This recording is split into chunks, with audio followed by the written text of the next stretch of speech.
ఆయన పరమకారుణ్యమూర్తి. ఆయనకి కావలసింది ఒక్కటే, కడుపు నిండా గుండెల నిండా భక్తి ఉంటే చాలు.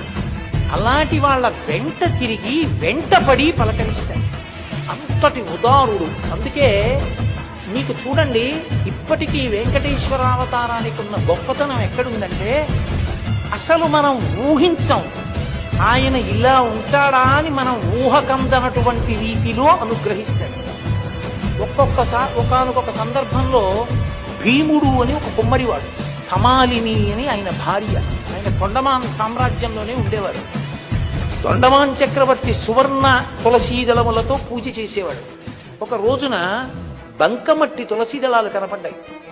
కనపడితే గబగబా వెళ్లి వెంకటరమణుని అడిగాడు. ఆయన మాట్లాడుతుండేవాడు, ఏమిటి మీ పాదాల మీద బంకమట్టి తులసి దళాలున్నాయి, రోజు సువర్ణ తులసి దళాలతో పూజ చేస్తాను కదా,